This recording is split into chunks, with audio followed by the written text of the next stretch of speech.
আসসালামাইকুম, কেমন আছেন সবাই? আমি আজকে আপনাদের মাঝে শেয়ার করব অল্প কাপড় দিয়ে কিভাবে এই সুন্দর বেবি ফ্রকটি তৈরি করবেন।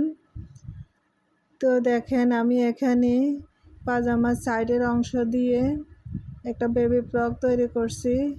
এটা লম্বা 19 ইঞ্চি, 1 বছরের বা বেবির গায়ে লাগবে।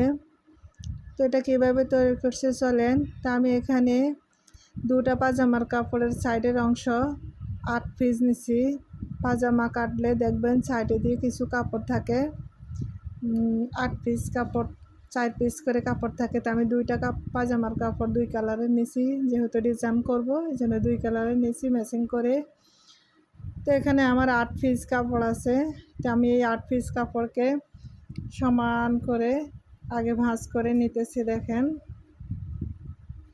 তো এটা থেকে আমি প্রথমে নিচে ঝুলের কাপড়টা নিয়ে নিব। তো নিচের ঝুলের কাপড়টা আমি 14 ইঞ্চি লম্বা নিছি।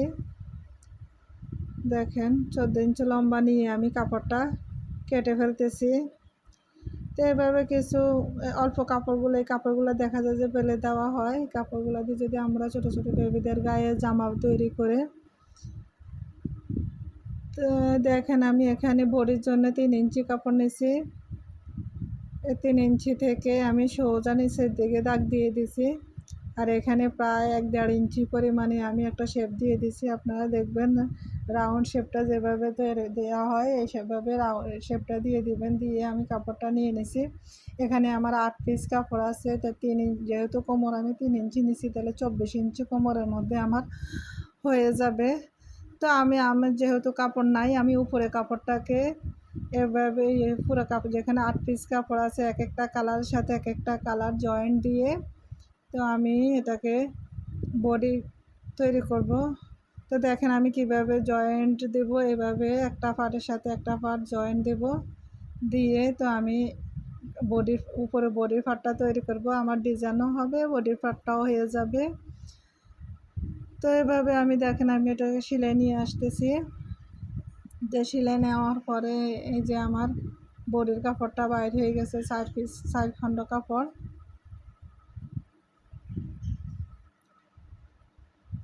তো এই 4 খণ্ড কাপড়কে আমি প্রথমে আর একটা পাটে করে ভাঁজ করব। মানে এখানে আমার একটা পাট কাপড় আর এখানে আমার আরেকটা পাট কাপড়, এই 2টা পাট কাপড় আমি নিয়ে নিয়েছি। তা আমি ডিজাইন পরিমাপ করার জন্য বা কাপড়ের সাইজ পরিমাপ করার জন্য কাপড়টাকে আবার অন্যভাবে বসাইতেছি, মানে ডিজাইনটা ঠিকভাবে থাকানোর জন্য। তো আমি প্রথমে সামনের পাটটা কেটে ফেলবো। তো দেখেন আমি সামনের পাটটায় এই কাপড়, এই টুকরাটা কাপড়টা থেকে নিয়ে নিয়েছি। আমি এখানে লম্বা নিব 8 ইঞ্চি, যেহেতু আমার ঝুলের কাপড় 14 ইঞ্চি। তো আমি এখানে লম্বা বেশি নিলে আমার ফ্রকটা দেখতে সুন্দর লাগবে না। তো আমি 8 ইঞ্চি লম্বা নিব। নিয়ে আমি এখানে ফুটের নিব 4 ইঞ্চি। দেখেন আমি ফুট নিতেছি 4 ইঞ্চি, এবং সিনার দিকে যেমন মোহরা নিব আমি 4 ইঞ্চি। আর বডি হয়েছে আমার 6 ইঞ্চি, কোমর হবে 5 ইঞ্চি, কারণ 4-5 20, কোমর আমার 20 আর বডি আমার 24 হবে। তো আমি একইভাবে দাগ দিয়ে দিছি, দিয়ে আমি কাপড়টা কেটে নিতেছি দেখেন। তো আপনারা এভাবে কাপড়গুলো ফেলে দেবেন না, এভাবে সুন্দর সুন্দর ফ্রক বানায় নিজেদের বেবিদেরকে পরাবেন। তো এখানে আমি গলার কাপড়টা নিতেছি 2 ইঞ্চি 5 সাইডে নিছি এবং 3 ইঞ্চি লম্বা নিছি। যেহেতু বেবির জামা, তো বেশি লম্বা নিলে গলাটা ফিটিংস ঠিকভাবে হবে না, এই জন্য আমি 3 ইঞ্চি নিছি। তো আমার সামনের পাট কাটা শেষ, এবার আমি পিছনের পাটটা কাটবো। পিছনের পাটে আমি ওই পাটের উপরে ঠিক এই পাটটা বসাইয়ে আমি কাটে ফেলবো।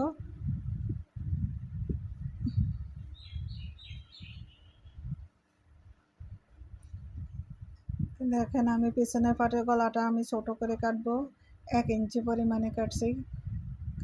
আমি পিছনে গলাটা বড় দিব না, প্রয়োজনে এভাবে দিয়ে আপনারা হুক বা টিপ বোতাম দিতে পারেন।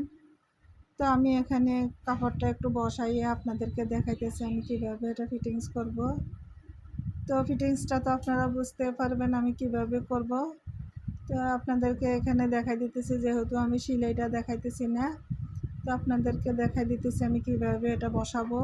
তো আমি প্রথমে যে কোনো একটা কালার নিব, পরে আরেকটা কালার দিব, পরে আরেকটা, এইভাবে 4টা কালার 4 রকমের বসাবো।